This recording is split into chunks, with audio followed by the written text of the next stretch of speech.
Welcome दोस्तों, Arvind sir motivation channel पे आपका स्वागत है। यहाँ पर मैं आपके लिए लेके आता रहता हूँ इन्फॉर्मेशन एंड मोटिवेशनल वीडियो। अगर ये वीडियो पसंद आए तो लाइक कीजिएगा, शेयर कीजिएगा और अरविंद सर मोटिवेशन चैनल को सब्सक्राइब कीजिएगा। आज मैं एक मोटिवेशनल स्टोरी आपको सुनाने जा रहा हूँ और देखिए कितनी गजब का इससे संदेश अपने को मिलेगा, मज़ा आ जाएगा। देखिए एक गाँव था, वहाँ पर दो भाई थे और एक भाई जो बड़ा वाला भाई था उसकी उम्र थी करीबन 16 साल के आसपास और छोटा भाई जो था उसकी उम्र थी करीबन 7 साल के आसपास। दोनों जंगल में जाते हैं खेलने कूदने कि भाई चलो आज जंगल की सैर कराते हैं। और उस प्रक्रिया में कि जंगल की सैर करते करते जो बड़ा भाई होता है वो एक कुएं में गिर जाता है। अब कुएं में पानी है, गिर गया, वो एकदम परेशान हो रहा है कि अगर जल्दी मुझे बचाओ वरना मैं डूब जाऊंगा। अब छोटा भाई जो कि 7 साल का है वो वहां पर आवाज लगाता है काफी चारों तरफ कि आओ कोई मेरी मदद करो, मेरे भाई को बचा लो। लेकिन उस जंगल में कौन मिलने वाला है?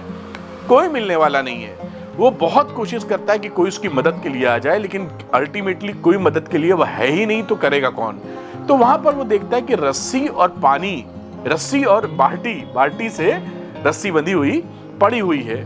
अब वो सोचता है कि मैं क्या करूं, मुझे अपने भाई को बचाना है और भाई मेरा चिल्ला रहा है कि मुझे जल्दी बचाओ। तो वो बाल्टी जो है रस्सी से डालता है नीचे और अपने भाई से बोलता है कि भैया तुम इस बाल्टी को पकड़ लो, इसमें बैठ जाओ और मैं तुम्हें खींच लूंगा। अब वो जो बड़ा भाई कुएं के अंदर है वो गुस्से में भी तमतमा जाता है कि तुम पतले दुबले हो, 7 साल के हो, तुम मुझे 16 साल वाले को कैसे खींच पाओगे? बेवकूफ़ी मत करो, जल्दी से चिल्लाओ, किसी से सहायता मांगो, हेल्प मांगो, जिससे कि कोई मेरी मदद करने को आए, मेरी जान बचे। फिर वो छोटा भाई कहता है नहीं भैया तुम बैठो मैं खींच लूंगा, नहीं भैया बैठो मैं तुम खींच लूंगा। एक चैलेंजिंग सिचुएशन बनी रहती है, वो भाई मना कर देता है कि नहीं मैं नहीं बैठूंगा, तुम गिरा दोगे, मैं और चोट खा जाऊंगा। अल्टीमेटली उसके बहुत छोटे भाई के बहुत हट करने पर बड़ा भाई बाल्टी में बैठता है और छोटा भाई रस्सी खींचना शुरू करता है। अब छोटा भाई जब रस्सी खींच रहा होता है तो उसके हाथ से हाथ छिलने लगते हैं, वो लड़खड़ाने लगता है रस्सी छूट जाएगी, लेकिन वो पूरी ताकत लगाए रहता है कि मुझे रस्सी नहीं छोड़नी, खींचना है। हाथ से खून निकलने लगता है लेकिन वो नहीं छोड़ता है और वो खींच के अपने बड़े भाई को बाहर निकाल लेता है। जब बड़ा भाई बाहर निकलता है तो छोटे भाई को गले लगा लेता है, कहता आज तुमने मेरी जान बचा ली, तुमने ये कैसे किया मुझे मालूम नहीं, लेकिन मेरी जान बच गई। इस बात को खैर दोनों खुश हो जाते हैं कि अल्टीमेटली दोनों की जान तो बच गई। अब वो गांव लौट के आते हैं और गांव जब लौट के आते हैं तो क्या देखते हैं, वहां उसके हाथों से खून निकल रहा है। तो बड़े बुजुर्ग पूछते हैं कि तुम्हारे इस हाथों से खून क्यों निकल रहा है, क्या हो गया?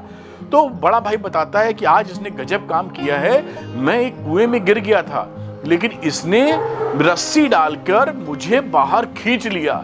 सारे जो बड़े जो लोग होते हैं वो हंसने लगते हैं, कहते हैं ये तो संभव ही नहीं है, इतना पतला दुबला लड़का, 7 साल का लड़का 16 साल वाले लड़के को कैसे खींच के निकाल सकता है, तुम झूठ बोल रहे हो। अब आप सोचिए कि जो छोटा बच्चा है 7 साल का, उसने 16 साल वाले बच्चे अपने भाई को कैसे निकाल लिया? जानते हैं क्यों निकाल लिया? क्योंकि उस समय उस छोटे भाई के पास कोई ऑप्शन नहीं था, केवल उसको निकालना बचाना ही रह गया था, कुछ और ऑप्शन वर्क नहीं कर रहा था।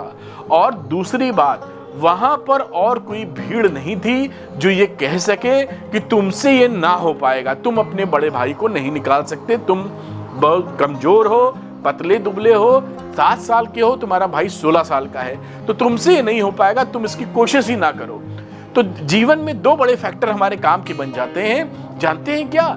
जब हमारे पास ऑप्शन नहीं होता या हम मेंटली ये सोच लेते हैं कि हमें कुछ नहीं, हमें बस यही करना है, जो मैंने टारगेट सेट किया है इसे ही मुझे कामयाब बनाना है और कोई ऑप्शन मेरे पास नहीं है, तो आप पूरी ताकत झोंक देते हैं उसमें। और जो लोग, क्योंकि कहीं पे इस दुनिया में आपको हमेशा ऐसे लोग मिलेंगे जो आपको डीमोटिवेट करेंगे कि तुमसे नहीं हो पाएगा, बहुतों ने किया, तुम क्या करोगे। आप अपने मन में बना लीजिए उनकी मुझे सुननी ही नहीं है। आप कुछ भी बोलो, मैंने गोल सेट कर लिया जीवन में, मैं ये चाहती हूँ कर गुजरना, अब मुझे ये नहीं सुननी कि नहीं हो सकता है। ये 2 बातें जब कोई दिमाग में ऑप्शन नहीं हो, यही हो कि मुझे यही करना है, और निगेटिव फीडबैक जो आपसे बोला जाए कि आपसे नहीं हो पाएगा, किसी ने नहीं किया है, आप उसको सुनो ही ना, और फिर होते हैं चमत्कार। इस स्टोरी में भी चमत्कार हुआ। 7 साल का दुर्बल बच्चा अपने बड़े भाई 16 साल के बच्चे को कुएं से निकाल पाने में सफल रहा, और हम लोग भी अगर हम ये मान के चलें कि जो टारगेट हमने सेट किया है, जो गोल हमने सेट किया है, वो उस गोल के अलावा कोई ऑप्शन नहीं है, और निगेटिव जो बातें हमारी फीडबैक आ रही हैं उनको हमें नहीं सुनना है, हमें इस गोल को पार लगाना ही है, तो हम भी सफल हो जाएंगे। उम्मीद करते हैं कि ये वीडियो आपको पसंद आया होगा और आपको इंसाइट मिली होगी। आप वीडियो को लाइक कीजिए, शेयर कीजिए और अरविंद सर मोटिवेशन चैनल को सब्सक्राइब कीजिए। Thank you very much. मिलते हैं दूसरे वीडियो में। बाय।